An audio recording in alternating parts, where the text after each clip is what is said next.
I'd like to call to order the March 17th Board of Education meeting. If I could get a roll call, please. Dr. Cordolino, Yes.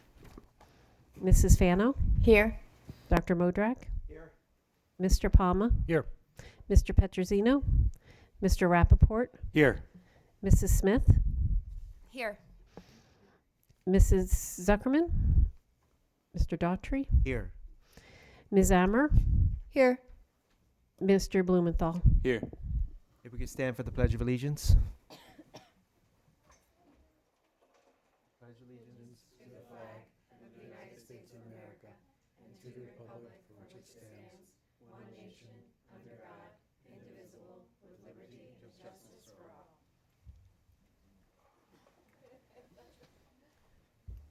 The open public meeting notice.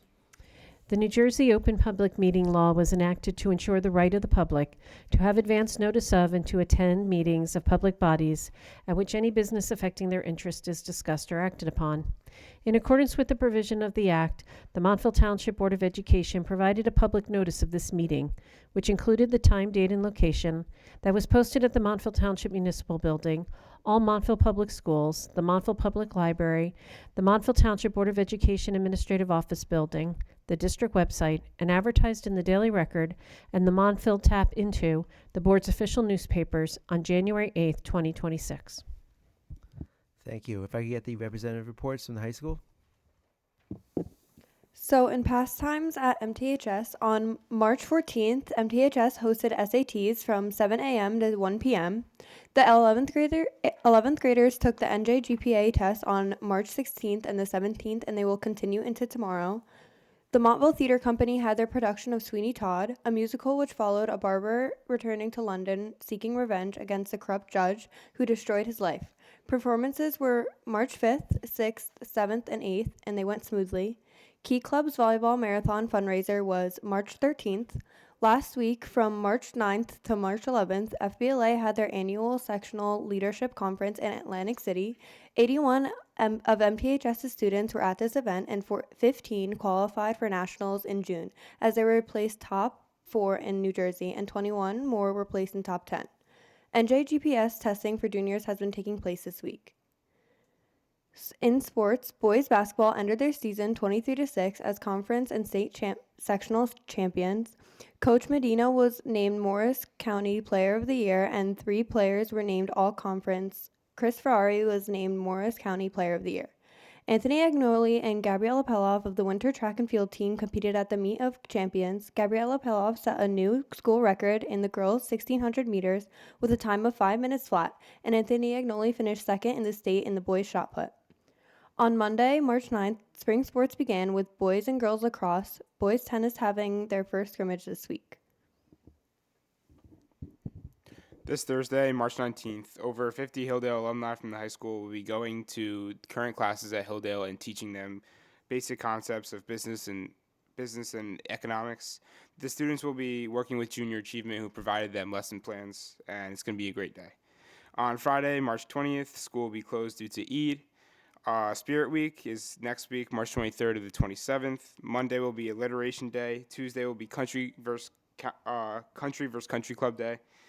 Wednesday will be Pink Day, and Thursday will be anything but a backpack day. And then Friday is the Color Wars for the pep rally. The purpose of these events is to raise school spirit and honoring spring athletes.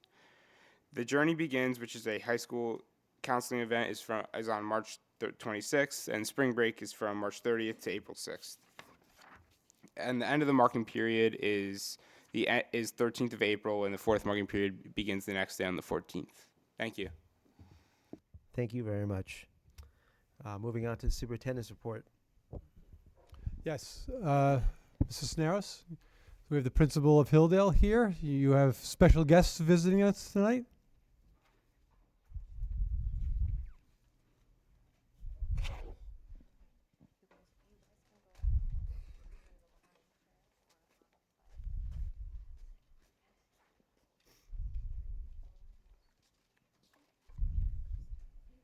Yeah, we're going to move in a second. Just let Jill talk and then we'll go.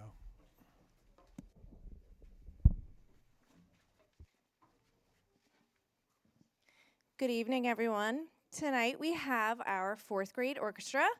We're excited to have them. I have two students who are going to introduce themselves and what they will be playing for us.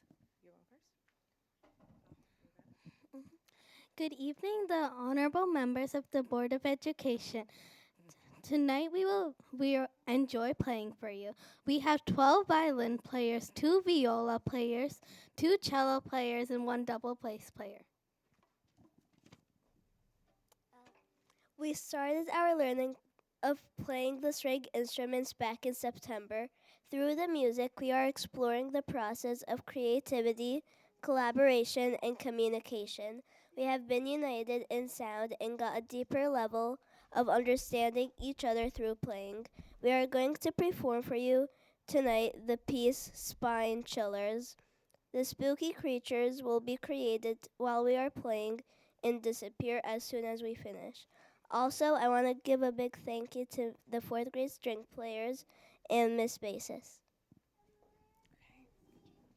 Excellent. We look forward to this. Board members, if you want to join the audience a little bit so you have a better seat, thank you very much for joining us.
So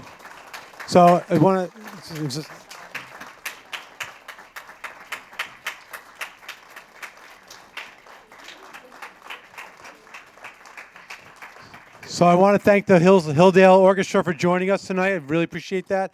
And Ms. Basis for all the work you do. But again, to all the parents for encouraging your children to partake in the orchestra. I know that's not easy. And I know, when they're practicing at home, it's not easy too sometimes. But you get to see what wonderful work they do each grade as they keep on progressing. And by the time they get to high school, it's just incredible the performances that they're doing. So it all pays off in the end. So thank you so much. I appreciate that. And please encourage them in continuing with the music and the arts. Thank you. If I can just say one thing. Mike Bama. Sure. Just wanted to point out, I noticed we had the bass in that background. Now, obviously, it's not a full-size bass. It's probably called either a half-size or a three-quarter. But now, just as one of the forward-thinking things we do in this district, and I'll speak some for Mr. Fleischman, is that look at most of the school orchestras, they're going to have your violins, violas, maybe a cello or two jumps in there. And where's the bass? And no, that happens once they get to Lazar, if in fact anybody wants to do it at Lazar. And there's always the eternal problem of, well, who's going to play the string bass? And several years ago, Mr. Fleischman began an initiative to say, you know what, we're going to start recruiting the string basses at the elementary schools. So now when you go to Lazar, instead of having this whole tenor thing with no bass, we usually have a nice full set of basses for balance. So, you know, hats off to the music department for doing that. It's very forward thinking.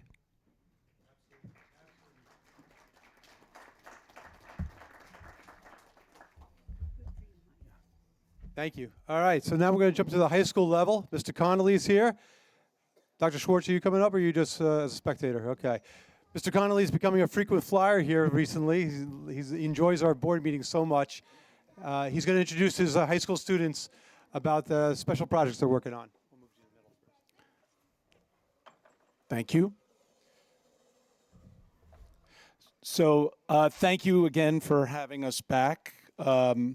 This will be my 5th year teaching the course. I have two representatives from two of the companies from the International Business Practice Firm that are here tonight from HydroSync and TempStep to present their business plan to you. So this is a business plan that they presented a couple of months ago at Fairleigh Dickinson as part of a regional competition and to try to advance to the national competition. I'll talk a little bit about that later.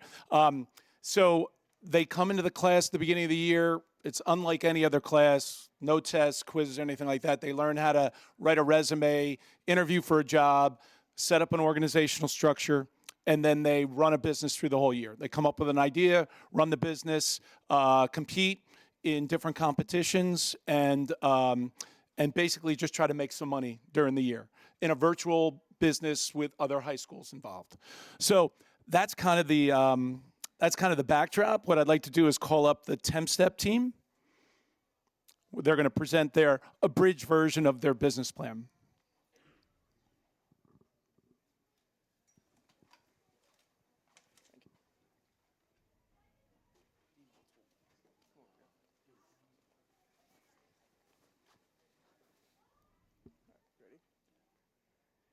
Good evening, everybody, and thank you guys for being here. Hey, try this. Thank you. What is this? It's TempStep. It moderates your body temperature so you can perform on the field and in the classroom. Wow, thank you so much. Of course. I already feel better. There you go. Well, we're super excited to introduce you guys to TempStep. Before we get into that, we're going to give a quick introduction of ourselves. I'm Mohammed Shrazi, and I'm the Chief Executive Officer of TempStep. I'm Aiden Blumenthal, and I'm the Chief Financial Officer of TempStep. I'm Isha Jain. I'm the Chief Operations Officer at TempStep. I'm Xavier Villaluz, and I'm the Chief Marketing Officer of TempStep.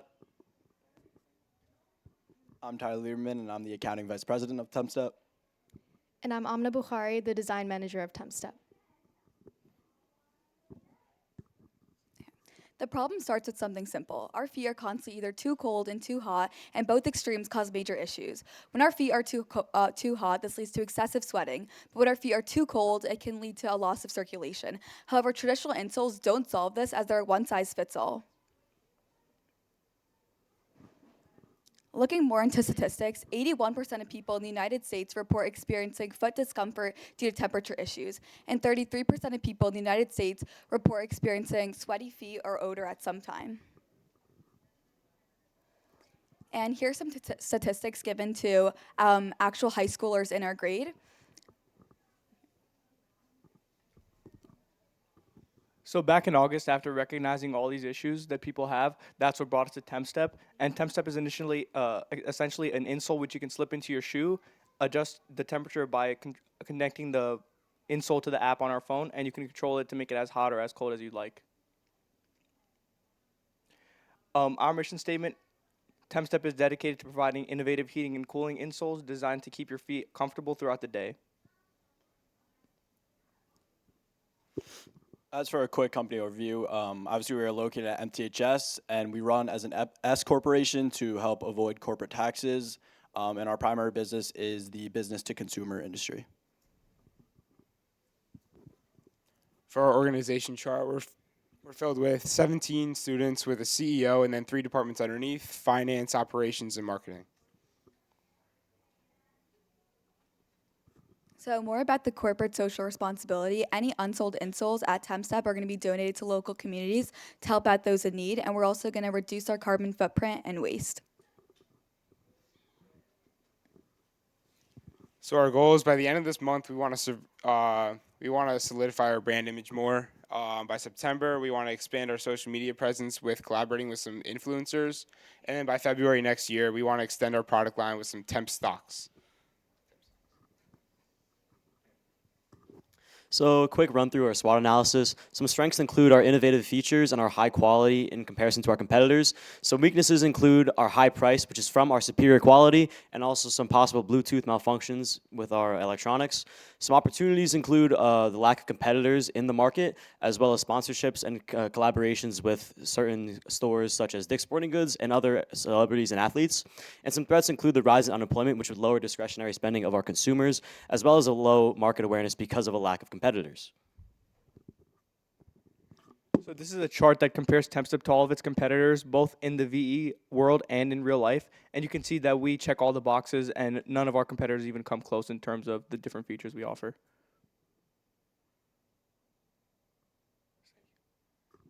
So our primary target market is of those ages 13 to 18 who live a comfortable and active lifestyle, especially those within the VE economy where the majority of our sales traffic will be coming from.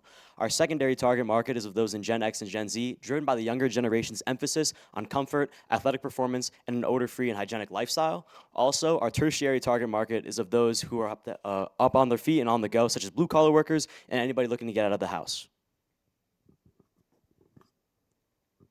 So more about the insoles themselves. They're sold in black and white colors in multiple men's and women's sizes for everyone to wear, with specialized layers that help with our key features such as ventilation, airflow, heating, cooling, electronics to connect to the Bluetooth app, and much more.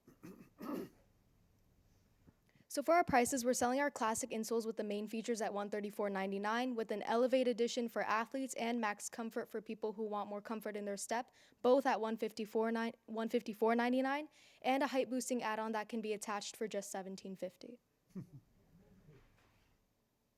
As for our placement, since we're focusing on Gen Z consumers, we're mainly selling our insoles online through our website, as well as in stores, as mentioned earlier, with sponsorships like Dick's Sporting Goods at athletic wear and seasonal clothing stores, and this will help us not only boost sales, but also bring us closer to our target market. So for promotions, social media is a great fit for our product, as we've already seen an upwards increase of 800% in consumer traffic. This low-cost targeted advertising through hashtags on Instagram and TikTok allow us to boost market awareness despite the high market potential, sorry. And some VE opportunities include the VE Hub banner and trade shows, which will get us closer to the sales traffic and the other people within the VE economy. So at TempStep, we pay close attention to our current economic conditions because it can affect our sales and whatnot. For example, interest rates, inflation, and current events that may be going on. So now moving into our financials, starting with our break-even analysis. Based on our average selling price and our cost of goods sold, we came up with a profit margin of just under 61%. And our break-even point would be at just under $1.4 million at approximately 10,000 units sold. So for our balance sheet, we just have all of our assets equaling our expenses and liabilities at around $500,000. And then for our profit and loss statement, looking at the actual totals for the month of November, when we first started the company, you can see we had a high net loss due to high startup expenses. But then moving to our projected totals through the month of April, you can see our net loss lowered to about $20,000. And as we gain momentum through sales, we're bringing in more income. TempStep isn't just an insole. It's a first step towards the future of smart footwear. Join us to bring innovation to every step and control your soul with TempStep.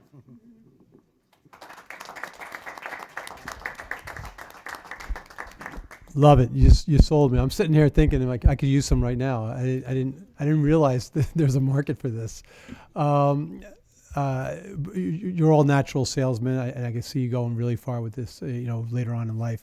I love it, and I just love the whole concept too. So congratulations with that. Anybody else? See if they I have a question too. What's SWOT and what is VE? So, what is SWOT? SWO2. So SWOT is a SWOT analysis with the strengths, weaknesses, opportunities, and threats of our company. Overall, just kind of a third-person overview of what our company is and how it compares to other people in the market and our competition. And VE is Virtual Enterprise International, which is the virtual global economy that we reside our company in. Thank you. Of course. Any other questions, anybody? Yes, right here.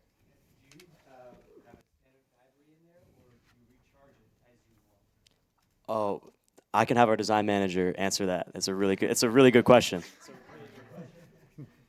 All right, I'll take it away. So it's mainly kinetic charging, which is like we use like Peltier elements specifically, and it uses a battery which actually doesn't shatter as easily, so that also addresses a safety concern with our product. But we do have a USB option as well, so the insole's charged with every step you take, but in the case that, let's say, it hasn't stored enough energy, you can also use a USB port as a backup solution.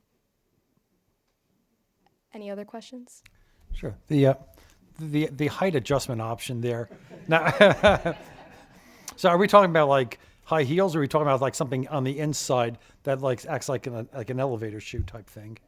So it can be attached to any of the other insoles. It's like a Velcro like attachment at the bottom of the insole, so it adds a little height boost. But from the inside of the shoe? Yeah, inside the shoe. Excellent job. We look forward to seeing this on the market soon. Congratulations.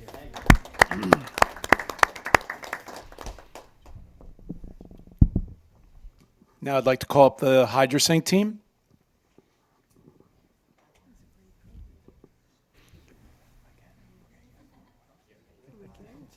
I love the irony.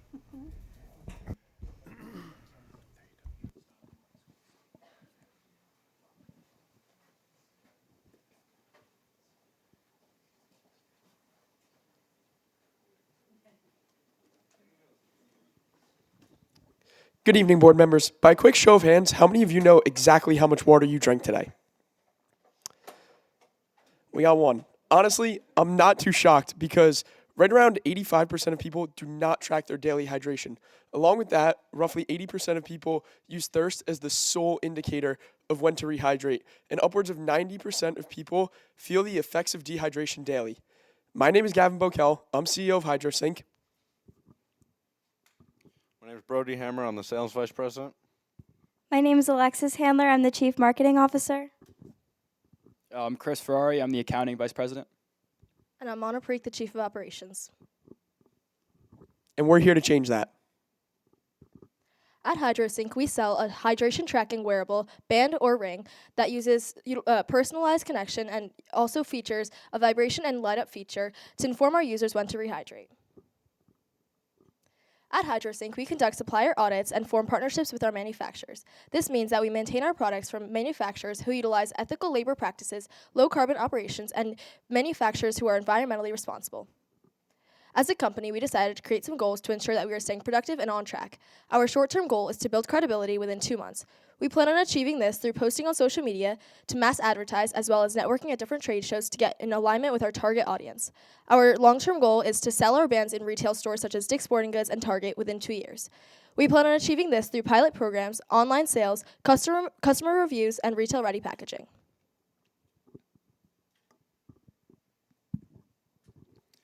HydroSync is a limited liability corporation located in Montville, New Jersey, and we started in September of 2025. Here at HydroSync, our mission is to empower students to be aware of their hydration goals through real-time tracking. Our strength as HydroSync is that we're an innovative and sleek product with a personalized hydration algorithm, as well as we are a strong mission-driven brand. Our weaknesses is that we are a new brand with limited awareness. There are high wholesale costs in the early stages, as well as we depend on users' consistency. Our opportunities are different partnerships or sponsorships with gyms and schools, as well as the expanding wearable health market. Our threats are competitors with similar target markets, as well as shipping delays. Our primary target market is teens and young adults ages 14 to 20. This is the age group that's balancing school, extracurriculars, and jobs, and it is extremely important to stay on track of hydration as they can often forget. This is also the age group that is using our VE market as well as working in the trade shows. Our secondary market is athletes ages 20 to 30. When dedicating your life to a sport, it's extremely important to stay on top of hydration in order to reach success. Our tertiary market is adults ages 30 and up. This is because while balancing home life and work life, it can be easy to forget to stay hydrated. This is also the group that is using GLP-1s, and it is very important to stay on top of hydration when using this. As you can see, hydration is important for everyone, which is why everyone needs our product. So as mentioned, we sell both the band and the ring. So the band will go for $199.99 per unit, and the ring will go for $149.99 per unit, and so that's a profit margin of over 60% for both.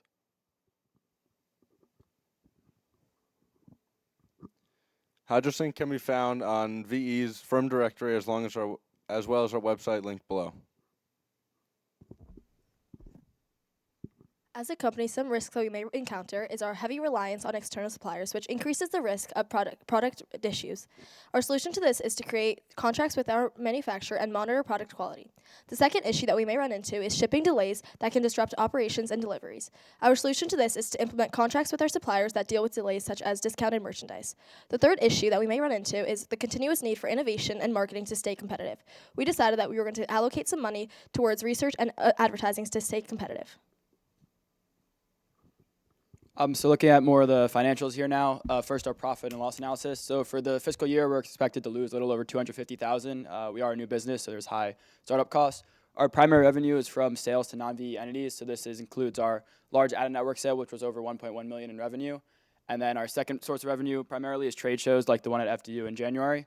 And then so our expenses amount to a little over $1.1 million, and this is primarily from salaries and payroll taxes. And then the break-even analysis. So between the two products, the band and the ring, the average price per unit is $174.99, which again is over 60% margin. And then so annual fixed costs are a little over $1.1 million. So we expect to break even at a little over 9,000 units sold, which is $1.6 million in revenue. So not this year, but 2 months into the next fiscal year. So a quick summary of our product. It is stylish no matter the occasion. It keeps our users healthy and fit, and it's unique from any other product out on the market. So the next time someone asks you how much water you drank today, don't think, just sink. Thank you. Any questions? I do. Love it. I think First of all, yeah, go ahead. I'm sorry. Great presentation. I do have a question. Now, if I interpreted this correctly, you said the average cost is $174? Yes. Okay, and you said your target, for all three of your target audiences, it said mid to high income. So your primary audience, I think it said like teens 14 to 20, who probably have considerably less disposable income than people over 30. So why did you make the teenagers your target audience and make the over 30 crowd tertiary? So when we look at the socioeconomic factors of our target market, we're really looking at teens who are supported financially by their parents. It's not something that Montville of them. It's not something that they're necessarily going to be spending their own money on, but it could be a great gift or something like that, and also things that parents would want to buy for their teens to make sure that their teens are staying fit and healthy, because parents especially know how forgetful teens can be when it comes to anything, including drinking water. Yes. Yeah, a couple things. One, first of all, teens are the demographic group with the highest ratio of disposable income. There you go. That's There you pretty. But there are actually a couple. Two questions. One rather serious is that seniors are actually at very high risk of dehydration. They oftentimes forget to drink. I know people who have ended up in the hospital because of dehydration. This would be something very good for seniors, senior homes, things like that. So it's not just a tertiary market way off in the distance. That might be a consideration for a primary market. Yes. The reason that teens are a part of our primary target market is because they're the ones who are on the VE directory, and that's where we're going to be gaining most of our sales.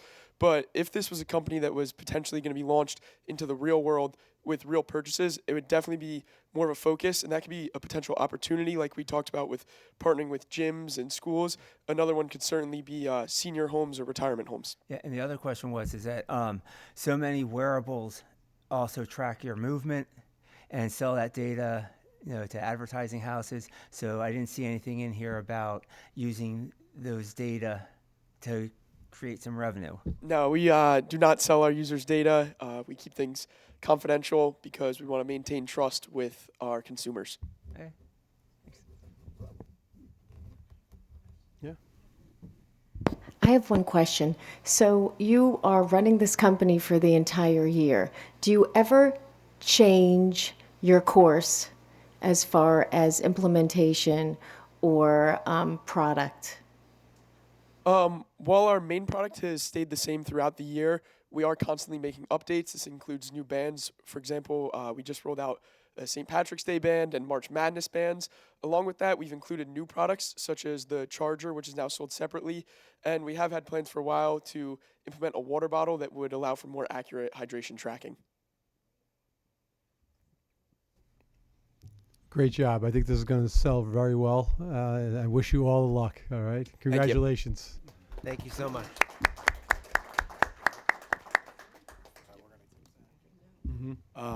So I just want to thank both teams for coming out tonight. Another round of applause for the teams from HydroSync and TemStep. They did a great job. And one of them actually did qualify for nationals next month in New York. So it's hard to tell which one. They both did a great job. Actually, the other team got very close. Anyone want to venture a guess of which one's going to nationals? TemStep. All right. There you go. But HydroSync did a great job. Absolutely. Absolutely. And thanks again, Mr. Connolly, for leading the way, working with these students. You can see how well prepared they are for college and life after that. So congratulations to all of you. Appreciate that. Dr. Schwartz, thank you for your leadership with all of them. I appreciate that. All right. I just want to say that, we were just mentioning, both teams handled the questions very well. Yeah, absolutely. The way they, their poise and their composition here really shows quite a depth of character. So absolutely. All right. Mario, we're going to switch over to the next presentation. Thank you. So part of the agenda for tonight includes a resolution for the board to approve the tentative budget for the 26-27 school year. That budget will be submitted to the county office for their review and approval.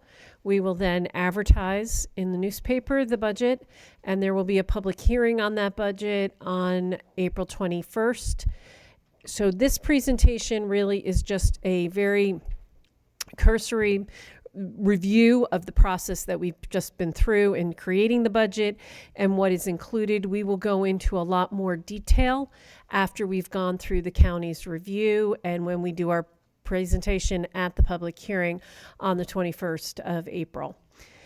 So one of the things that we have been discussing over the last few years has been the enrollment that has been occurring in Montville Township due to new construction. And that conversation really started when in 2023 we decided to go out for a referendum. That original enrollment, which we were at about 3,400 students at that time, we were projecting that we were going to start to see increases due to the construction. At that time, we spoke about 4 different projects that were going to come online. Of those projects, at this point, only 2 have actually come online. The third, we expect to start seeing occupancy certificates issued now, so they'll start to impact 26, 27th. And then the last one, we don't have a date yet as to when that one is going to begin its construction. However, what you're noticing as you begin looking at the years going from 23, 24 all the way through to 26, 27 is that we are seeing growth even though we're not seeing all of the construction on our books. These numbers do not include two, the one that hasn't been built, or Doremustown, as part of their enrollment projections. So even with the two that we have, and then just the natural progression of people selling their houses in town, we're seeing growth occurring, and that is resulting in more pressure in the schools due to more children being educated in the programs. In addition to that stressor, we have the stressor of a cap that is placed on the revenue stream to hold us to a 2% increase. Now, 2% can be a little higher than that when waivers are offered, and an example of a waiver, which does apply to the 26-27 year and is part of the resolution that's on the agenda, relates to health insurance. So when the cost of health insurance are much higher, they're increasing faster than that 2%, we are able to apply and take a waiver for additional funding through taxes to help pay for those additional costs. And it is a one-to-one match. So the only way you get that waiver to increase the revenue is if you have the expenditure that's going to, that those dollars are going to be used to fund. So this board has consistently, over the time period, this chart goes from 2010 to present, has consistently gone to cap. Additionally, it has taken its waivers over that period of time. And so although the statutorial limit is 2%, it actually has grown the tax base by about 2.57. So certainly not a huge increase above the 2%, but there is a slight increase above the 2%. And so you have that sloping up of the revenues while you have the pushing up against it of the expenditures that are growing significantly larger than that 2% amount. In the case of salaries over the time of 2010 through 2026-27, salaries have increased by 55%, health benefits by 64%, transportation by 90%, and special ed by 222%. Those percentage increases over that time are eating up the funds that are available through those tax increases. And what's happening is there's kind of like a pinch point occurring. As you move through the years, it's getting closer and closer and closer. So now where we are is the revenues that are swooping up, the costs are coming right in underneath. And what we've been finding over the last few years is that in order to absorb those costs, we have to be making changes in other programs to either eliminate them, or what we've been doing more of is making them more efficient. So we've been squeezing them down. And an example of that is the changes that we've made in transportation. So part of that 90% would have included those more expensive runs that we were contracting out. Over the last few years, we've added a very small bus fleet, and those buses have been transporting some of our special needs students at a much lower cost than what we were doing when we were contracting out. And we've been seeking those types of savings in all the different departments. So it's not just transportation. We have been going to special services to help us try to keep those costs from growing more. We have been going to the schools to figure out ways that we can still provide the same type of services to the students, but at a lower price and a lower cost. The goal always is for the students not to realize that we actually made a change, and it's all on the back end. In terms of this particular budget, what you will see is that there are not any new programs being added, and that's a result of us trying to squeeze those costs down in order to meet the revenues that we can raise. So we will be continuing a lot of programs. That those continued programs includes things like the action-based learning program that we had instituted last year, and Amplify that we had instituted the year before at the elementary level. In the area of special ed, it results in the expansion of some programs like emotionally regulated and the multiply disabled programs. And the reason we're doing that is because it is more cost effective, and it's better for the students for us to keep the students in-house. So if we can expand the program in order to meet their needs so they don't go out to a out-of-district placement, that's actually better for us.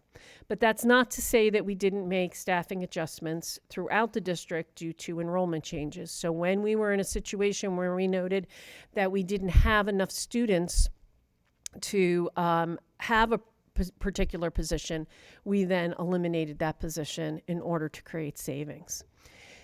In addition to the instructional area, we have support services, which we have maintained in order to provide programs that are addressing social issues and stress management, as well as additional services for behavioral, social, and emotional support based on the student's needs. We have been, over the last few years, continuing to streamline the administration, so that process has continued in this budget.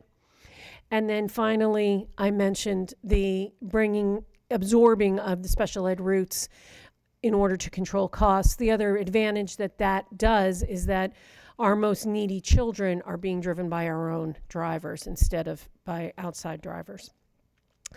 As we have done in other years, we are continuing to do capital improvements to the degree that we can through the capital reserves and the maintenance reserves. The capital improvements are consistent with our long-range facilities plan, and the maintenance projects consistent with our comprehensive maintenance program. So when we meet on the 21st, we're going to do a lot more of a deep dive in terms of the budget, but this kind of gives you a good overview of what is being submitted. And in terms of the resolution, all the resolution is doing is identifying the various elements that are included in this budget, as well as ultimately the tax impact that it would have from a total taxes being raised through the budget. Does anyone have any questions? Thank you, Katine. I don't have a question, Katine, but I would like to thank you and your staff for working as hard as you have in putting together a very sound and efficient budget under challenging circumstances. So thank you. I'd like also to say thank you to Katine. What would we do without you? I'm really serious about that. And since you're a resident, you care about taxes too. And I hope all the residents in Montville Township understand that you do live here. So it's important to you and your children went to our schools. I do have one question. The special education buses that we have, those do have cameras for safety? We're in the process of getting the cameras and the GPS systems. So we're in those are things that we didn't budget for in 26, 27. So as we are now beginning to close the system down, funds will be dedicated to getting those cameras and the tracking devices on the vehicles so that for the summer program, those will already be in place. David? Yeah, so again, thank you so much for this. I know it's a real effort to put this budget together, and you've been doing a great job over the years, and this looks to be another excellent budget. I just wanted to emphasize that you showed that chart showing how salaries, health benefits, transportation, and special ed are going up much quicker than our revenue. I just want people to understand that a lot of those costs are completely out of our control. We are at the mercy of some of these companies, the health benefits, special ed, out of district placements, transportation, and we need some relief from a higher authority, namely our state government, on those. But thank you again so much for working on this budget.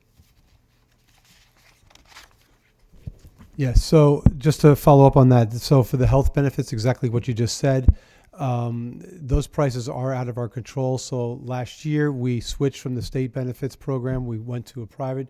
That saved us a considerable amount of money, but you can only do that once. You can't keep on doing that year after year after year. So when you find a little bit of that cost savings, that helps us, but then we have to consistently try to find other revenue sources. Going with the buses, yes, they do primarily do our bus special ed runs, but then when they're not being in use, we're able to do field trip runs and then athletic runs after school, again, saving some more money. So it's multi-use there, again, but once we've done that, I have to now continue trying to find other ways to save some more money. This budget is, it puts us in the best light for the next year and for the year after when we have to start building the following year budget. So we feel we did the best we could do under the circumstances, and we're very solid, and we're able to continue the great programming that we offer our students on a daily basis. So we're happy about that. But we'll be here next year, and we'll be talking about tough times again, probably. So, but thank you. I want to thank Ms. Slunt and the whole business office and all the administrators who worked so hard to help put this together. So a lot of heads came together. We had a lot of meetings talking about personnel as well as the budget to make this all work. So I want to thank everybody on that. Thank you again. Moving on to committee reports. Starting with finance. I don't have much to add, but I do look forward to voting yes on this and our next in April. Thank you. Curriculum, Michael. No report. Policy, Christine. Thank you, Joe. We had a policy and personnel committee on February 24th. The committee reviewed several policies that are being introduced tonight for the first reading. Thank you. Communications, Michael. No report. Delegate liaison, Newsbury School Boards, Karen. So March has been a very busy month. I have had the opportunity to visit several county meetings in celebration of their Unsung Heroes program, which we at Montville Township High School participate in. The Unsung Heroes program is to recognize students who aren't your star athletes, not your valedictorian. They're students who do their best, oftentimes under very, very adverse conditions. And they're selected and recognized. These are students who, it is often said about them, make their school better just by being there.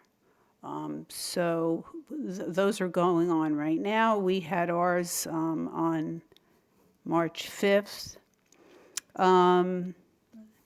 What else? On the 14th, there was a legislative committee meeting. I believe, Joe, you were there. There were many topics of interest. Chris Williams, the new chief of staff of the DOE, was there and probably spent about over an hour with us, a long time, answered a lot of questions. And I'll have something to say under general board, but that completes my report for NJSBA. Thank you, Karen. Morris County School Boards, Michael. Yes, just as Dr. Cordolino had just mentioned, the Unsung Hero Award ceremony was March 5th at the Hanover Park High School, and our own Connor Camargo was Montville's Unsung Hero at the event. That's it. Thank you. The Educational Service Commission met last Wednesday, and they approved the 26-27 budget for next year. And then moving on to the Municipal Alliance, Caitlin? Yeah. April 22nd from 6 to 7 at the Pia Costa Auditorium. Will be the guest speaker, Dee Gillen from the Black Poster Project, discussing personal loss of a family member due to substance abuse and how to understand what addiction is, how to look for it, and how to get help. They'll send out a flyer about it along with a QR link and Survey Monkey for donations and questionnaire for general interest for the event and future events. Thank you. The Special Education Parents Advisory Group? No report, Joe. School Liaisons, Cedar Hill? No report. Hilldale? Yeah, Hilldale will be having their next meeting this Thursday, and they're also very excited to hear that we're making some progress on that construction. Hopefully, some progress. Thank you. Thanks. Valley View? Next meeting is Thursday, virtual. Woodmont? No report. The high school, Mike? Yes, the meeting was held on March 9th. And just to fill in the gaps that have not been talked about already, The high school principal interviews are in progress, and they're targeting a decision for our April 21st Board of Ed meeting, if that's correct. And hopefully that continues to go well. And the PTC are getting car magnets for anyone who's interested. They can get car magnets on the back of the cars, and they might give them out to the kids. They're still trying to figure out exactly what to do. Teacher Appreciation Lunch is May 5th, and the next meeting is May 4th at 6:30 p.m. and is virtual. Thank you. We're going to go to our first public participation for items on the agenda. If you'd like to come up and ask any questions. Melissa Beno, this is regarding the budget presentation.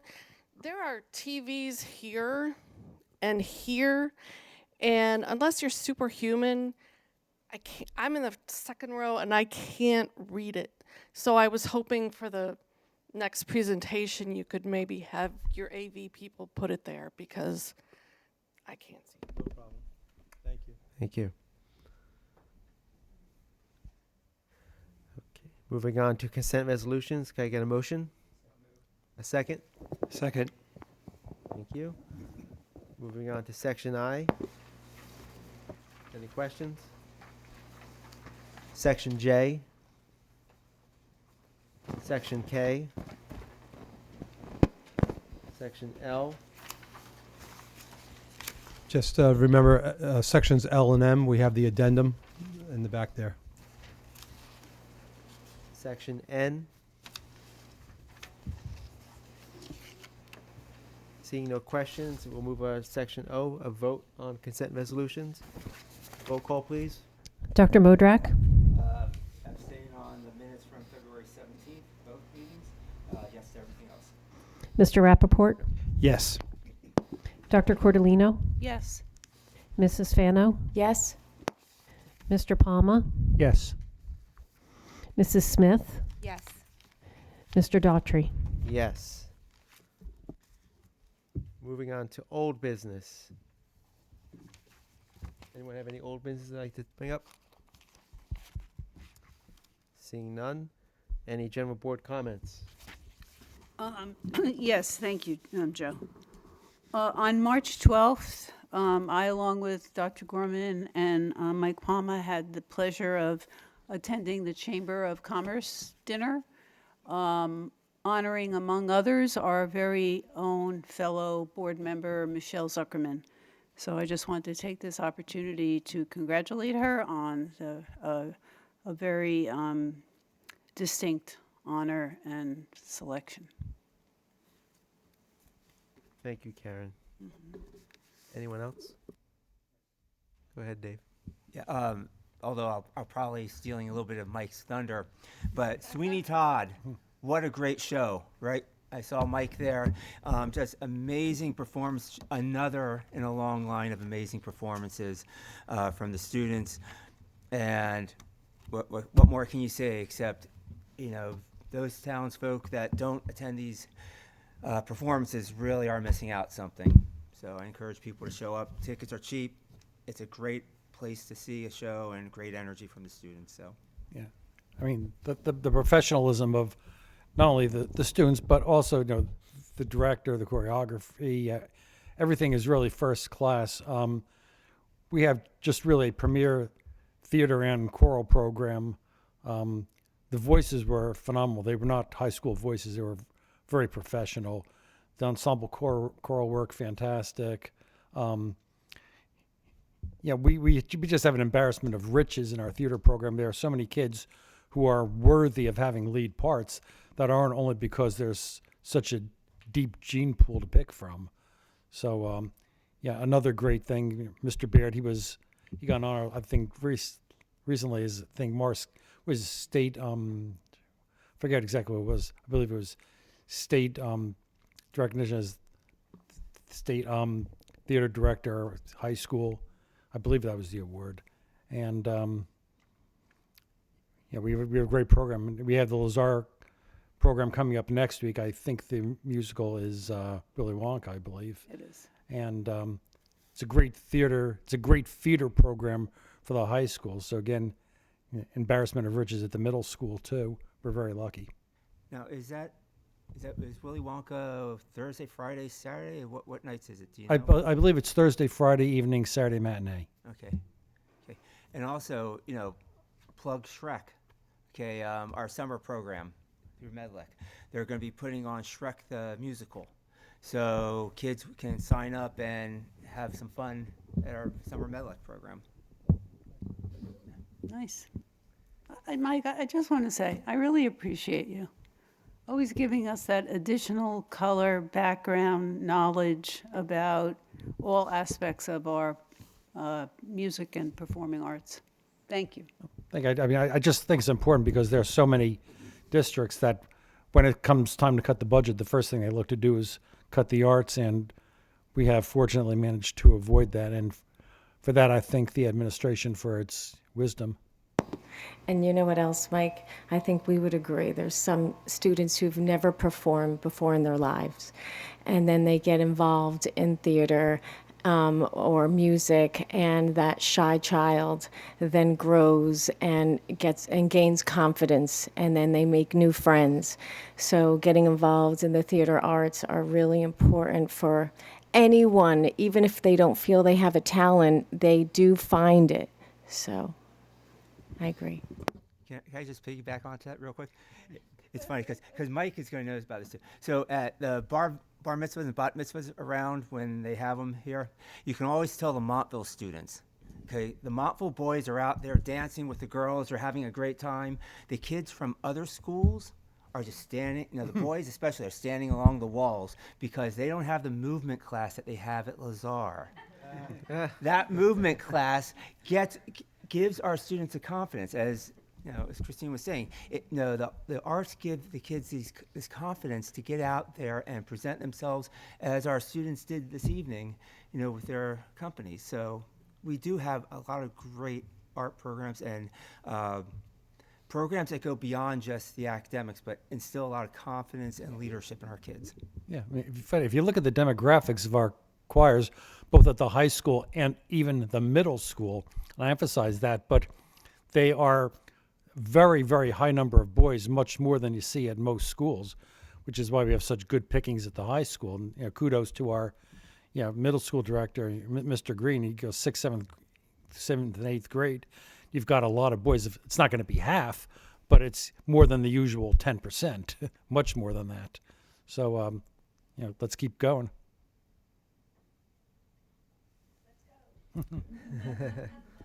Thank you.